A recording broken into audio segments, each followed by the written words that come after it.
Hello everyone. Today's video is very important to all the GATE aspirants.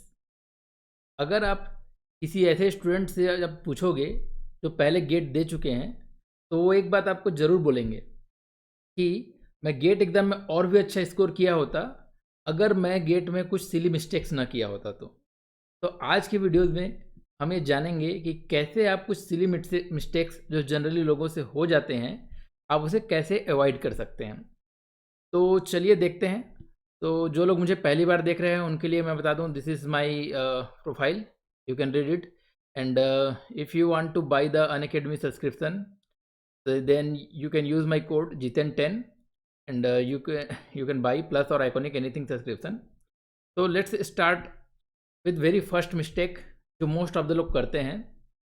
आप इसे avoid कर सकते हैं। Always double check the units of the quantity being asked. ठीक है, means मैं कहना क्या चाह रहा हूँ, देखिए जनरली क्या होता है, क्वेश्चन जैसे गेट एग्जाम में एक पूछा हुआ था, एक हमारे पास नेटवर्क का क्वेश्चन था, तो उसमें कुछ सर्किट ऐसा दिया हुआ था, बना हुआ था, कुछ रजिस्टर लगे हुए थे, आपको उसमें करंट निकालने की वैल्यू पूछा हुआ था।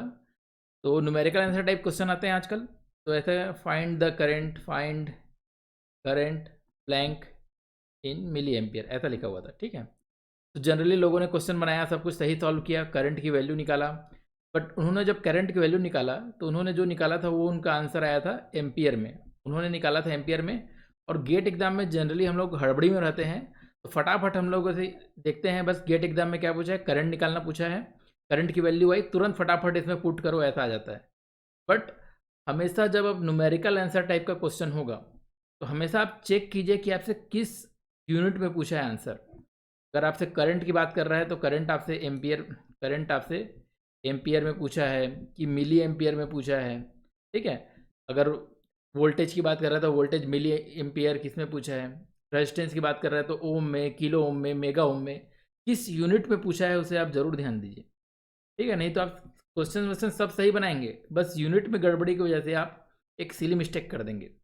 तो इस मिस्टेक्स को आप देख के ध्यान में रखिएगा हमेशा, और बिल्कुल इस मिस्टेक को मत कीजिएगा गेट एग्जाम में। नेक्स्ट मैं आपको बात करूं, check all the options of the question even if you got the any answer in first attempt. ठीक है, हालांकि आजकल तो मल्टीपल सेलेक्ट क्वेश्चन आ गए हैं, तो आप लोग सारे आंसर्स को आई थिंक आप लोग चेक करेंगे ही, बट पहले एमएसक्यू नहीं आए थे तो भी मैं स्टूडेंट्स को यही सलाह देता था कि अगर आपको एक ऑप्शन मिल जाता है, आंसर मिल जाता है कि आपने आप आंसर है ABCD, ठीक है, ऑप्शंस हैं, आपको आंसर मिल गया कि आपका आंसर बी है, फिर भी आप एक बार ए को चेक कीजिए, ए को देखिए क्या ए आंसर हो सकता है, सी आंसर हो सकता है, या फिर डी आंसर हो सकता है कि नहीं हो सकता, इसे ज़रूर देखिए। ठीक है, और इसमें एक इम्पॉर्टेंट पॉइंट और मैं ऐड करना चाहूँगा, जैसे कुछ अनयूजुअल ऑप्शंस अगर होते हैं तो उसे आप ज़रूर एक बार कंसिडर कीजिए। अनयूजुअल ऑप्शंस मतलब मैं क्या कहना चाह रहा हूँ, जैसे मान लीजिए कोई क्वेश्चन में पूछा है वाट, जैसे एक रियल एग्जांपल लेता हूँ, एक कंट्रोल सिस्टम के क्वेश्चन में पूछा था what will be the final value of any, एक ट्रांसफर फंक्शन दिया हुआ था और उसकी फाइनल वैल्यू पूछा हुआ था। तो फाइनल वैल्यू के 4 ऑप्शंस भी दिए हुए थे, A, B, C और D, 4 ऑप्शंस दिए हुए थे। तो इसमें एक ऑप्शन जो था, अगर आप इसे सॉल्व करेंगे तो इसमें एक ऑप्शन उसमें क्या आ रहा था, सही आ रहा था, लेट सपोज B सही आ रहा था, और जो ऑप्शन D दिया हुआ था, D लिखा हुआ था नन ऑफ दिस। तो ये एक अनयूजुअल ऑप्शन हुआ, D, नन ऑफ दिस। तो उस क्वेश्चन का आंसर नन ऑफ दिस ही था। क्यों था? क्योंकि देखिए अगर आप इसको नॉर्मल प्रोसीजर से सॉल्व करेंगे तो उसका आंसर बी आ रहा था, बट उसमें एक ऐसी कंडीशंस थी जिससे इसका आंसर क्या है, उसका आंसर नन ऑफ दिस आ रहा था। कंडीशन ये थी कि जो ट्रांसफर फंक्शन था वो एक अनस्टेबल फंक्शन था, अनस्टेबल फंक्शन। तो अनस्टेबल फंक्शंस का हम लोग कभी भी फाइनल वैल्यू नहीं निकाल सकते। अनस्टेबल फंक्शंस क्या होते हैं, अनबाउंडेड होते हैं, तो उसकी फाइनल वैल्यू हम लोग नहीं निकाल पाते। तो उस केस में we can not apply final value theorem, तो उसका आंसर जो था नन ऑफ द अबव था। तो कभी भी आपको किसी क्वेश्चन में अगर आपको आंसर मिल गया है टाइप का लग भी रहा है, तो भी एक बार चारों आंसर को कंसिडर करके देखिए। ठीक है, और ख़ास करके जो अनयूजुअल टाइप का आंसर हो, जैसे कि नन ऑफ द अबव हुआ, या फिर मान लीजिए सब के आंसर जैसे करंट है 1 एम्पियर, 2 एम्पियर, 5 एम्पियर है, कोई एक 0 एम्पियर आ रहा है मान लीजिए, तो अनयूजुअल टाइप का कुछ ऑप्शन है आपको, उसको एक बार ज़रूर कंसिडर करने की कोशिश कीजिए कि क्या कोई ऐसी कंडीशन है जिसकी वजह से ये ऑप्शन हो सकता है, नन ऑफ द अबव हो सकता है, क्या कोई ऐसी हिडन कंडीशन है जो हम लोग देख नहीं पा रहे हैं। ठीक है, उससे आप लोग ज़रूर सोचिए। नेक्स्ट अगर मैं देखूँ तो third thing is use hit and trial method for solving the question. इसे ये जो टिप्स है ये आपके लिए ऐसा है कि कई बार आपसे क्या होगा, कई बार आप क्वेश्चन आपको क्या लगेंगे, टफ लगेंगे, तो क्वेश्चन से आपको आंसर तक पहुंचना कई बार क्या हो सकता है, टफ हो सकता है। कई बार क्या होता है, क्वेश्चन से आंसर तक पहुंचना टफ हो सकता है, बट आंसर से क्वेश्चन तक पहुंचना बहुत ईजी हो सकता है। ठीक है, आंसर से क्वेश्चन तक पहुंचना बहुत ईजी हो सकता है। तो इसी को मैं बोल रहा हूँ हिट एंड ट्रायल मेथड। अगर आपके ऑप्शंस वाले क्वेश्चंस हैं, चार अगर आपको ऑप्शंस पता है और आप ऑप्शंस के थ्रू जा सकते हैं आंसर, मतलब आंसर्स के थ्रू आप पता लगा सकते हैं कि इसका सही क्वेश्चन क्या होगा, तो आंसर्स के थ्रू क्वेश्चन की तरफ जाने का भी आप लोग ट्राई कीजिए। ठीक है, ऑप्शंस वाले क्वेश्चन में कई बार आप सीधे जाएंगे, क्वेश्चन से आंसर की ओर जाएंगे, तो मान लीजिए आपको 5 मिनट लगते हैं, तो अब अगर आप ऑप्शन से क्वेश्चन की ओर को दे जाएंगे तो आपको हार्डली 1 मिनट या फिर 30 सेकंड में क्वेश्चन सॉल्व हो जाएगा। तो try this thing, use hit and trial method, मतलब ऑप्शंस के थ्रू आप क्वेश्चंस को सेटिस्फाई कराइए, तो इससे आपका बहुत टाइम सेव हो सकता है। नेक्स्ट जो मेरी टिप है, don't try any new strategies in GATE exam. इससे मेरा मतलब ये है कि जैसे आप लोग गेट एग्ज़ाम जैसे देने जाते हैं, तो मोस्ट ऑफ द पीपल जो होते हैं, पहले बार तो गेट एग्ज़ाम मतलब पहले डायरेक्टली एक एग्ज़ाम दे रहे हैं ऐसा तो नहीं होता। आप मॉक टेस्ट दे के जाते हैं, कोई टेस्ट सीरीज आप ज्वाइन किए होते हैं वो दे के जाते हैं, ठीक है, वो देख के जाते हैं। तो मैं ये कहना चाह रहा हूँ, जैसे आपने टेस्ट सीरीज में एक अपना पैटर्न बना रखा है, लेट सपोज पहले आप जनरल एप्टीट्यूड का सेक्शन बनाते हैं, फिर आप टेक्निकल सेक्शन बनाते हैं, या फिर पहले आप टेक्निकल सेक्शन बनाते हैं, फिर जनरल एप्टीट्यूड का सेक्शन बनाते हैं, या फिर कोई आपके बहुत ही आपका जो कमांड है जिस सब्जेक्ट में, उस सब्जेक्ट के क्वेश्चन को आप पहले टिक कर करके बनाते हैं, फिर दूसरे सब्जेक्ट्स में जाते हैं। तो ऐसे आपकी जो स्ट्रेटजी है होगी एक, जिसको आप फॉलो करते होंगे,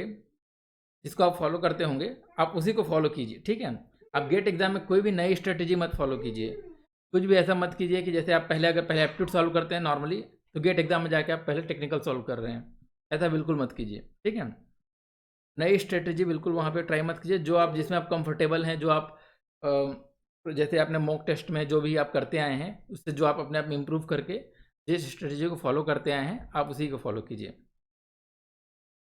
नेक्स्ट मैं आपको टिप देना चाहूँगा, don't panic even if you are unable to answer some questions. ठीक है, स्टार्टिंग में, and don't over excited even you got something very easy.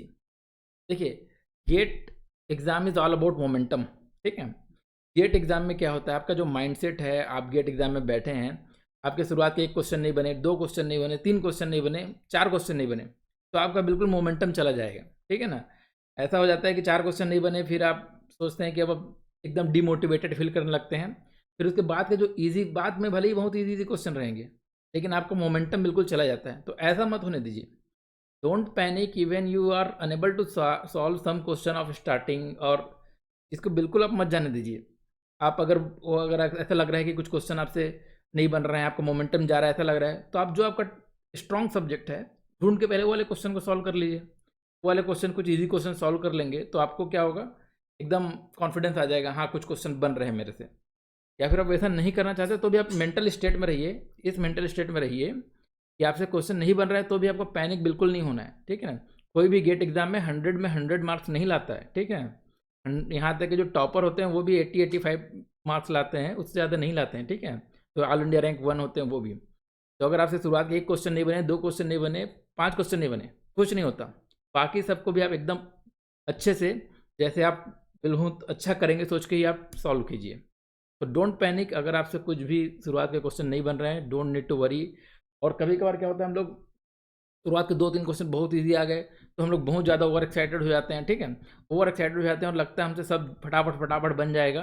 तो कई बार ओवर एक्साइटेड में भी गलती हो जाता है। ठीक है ना, ओवर एक्साइटेड में स्पेशली गेट में ट्रैप वाले क्वेश्चन होते हैं, ठीक है, जिसमें आप ट्रैप हो सकते हैं, ऐसे क्वेश्चन होते हैं। तो over excited is very dangerous. ठीक है, कभी कभार एकदम हम सॉल्व करते हैं, ठीक है, सॉल्व करते हैं और हमारे पास लगता है आंसर आ गया, ठीक है, कुछ गलती करते हैं उसमें और आंसर आ जाता है, और जो आंसर आता है वो ज़रूर हमारे ऑप्शन में रहता है।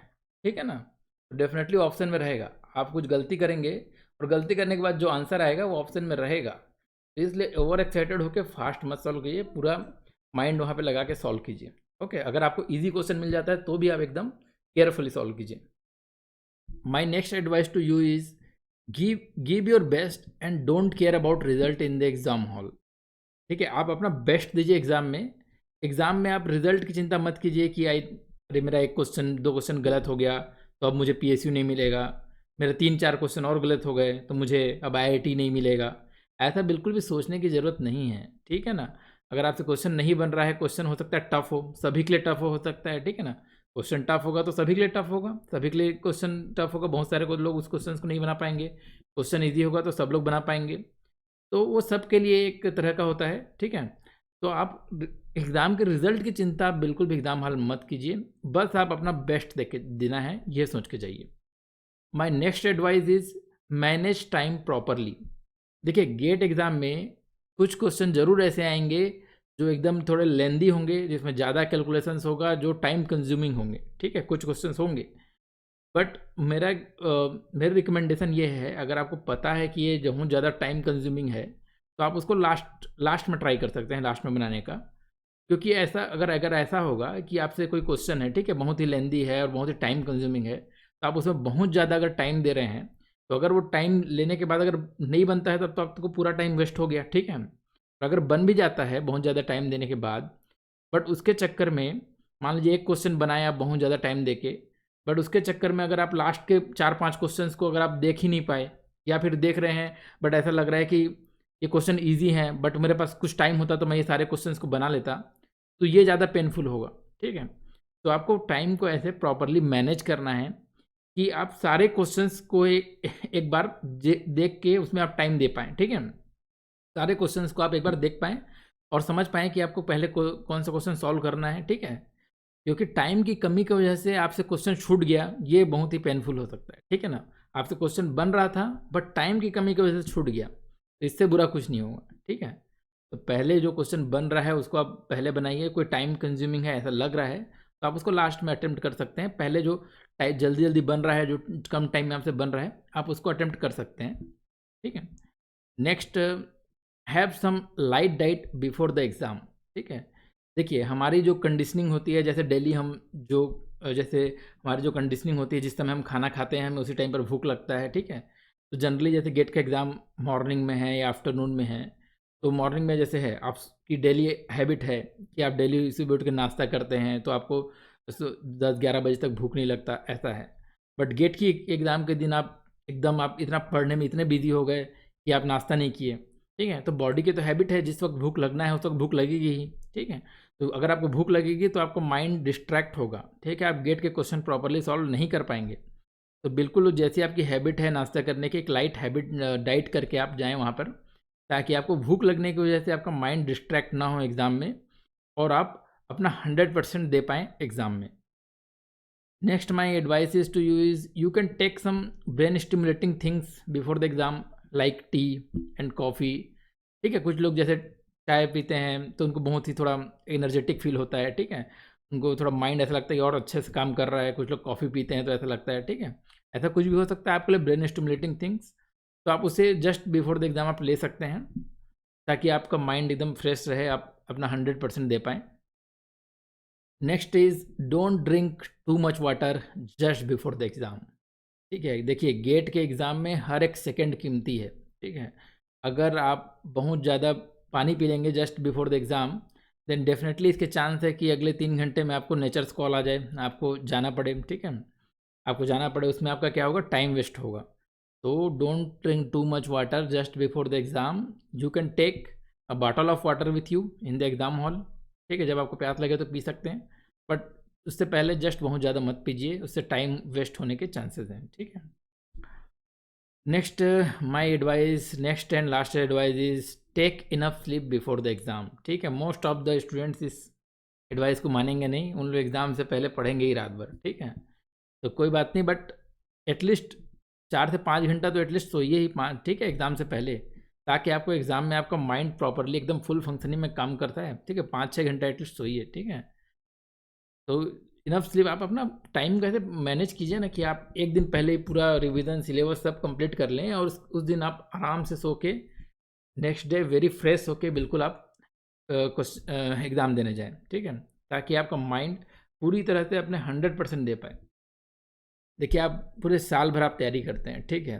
साल भर तैयारी करते हैं, लेकिन उसका रिजल्ट जो रहता है वो उस 3 घंटे में आप कैसा परफॉर्म करेंगे उस पे बेस्ड रहता है, ठीक है ना।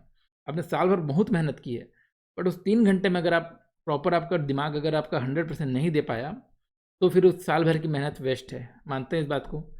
तो आप उस 3 घंटे में आपका जो ब्रेन है आपका 100% दे पाए, उसके लिए आप उसकी ब्रेन की वैसा आप उसको कंडीशन दीजिए ना। आप उसे प्रॉपर स्लीप दीजिए, प्रॉपर डाइट दीजिए, ठीक है।